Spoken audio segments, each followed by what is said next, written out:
کہ اسلام نے کبھی یہ اجازت نہیں دی کہ آپ کسی کی بھی زمین پر اللہ کا گھر بنا دیں، آپ کسی کا مکان توڑ کر مسجد تعمیر کر دیں۔ یہ تو بہت دور کی بات ہے کہ کسی کی عبادت گاہ توڑ کر مسجد بنائی جائے۔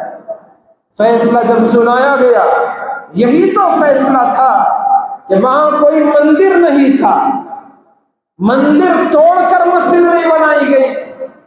جن لوگوں نے وہاں مورتیاں رکھی انہوں نے تو غلطی کی، ان کا یہ جرم ہے، لیکن پھر بھی زور زبردستی وہ آستہ عقیدہ نہ جانے کیا کچھ کہہ کر مندر کے لیے جگہ دے دی گئی۔ تو مجھے عرض کرنا یہ ہے، آج بھی ایک سے بڑھ کر ایک نئے نئے دعوے نکل کر آ رہے۔ سنبل کی وہ شاہی مسجد جس پر ہری ہر مندر ہونے کا دعویٰ ہے، سروے کیا جا رہا ہے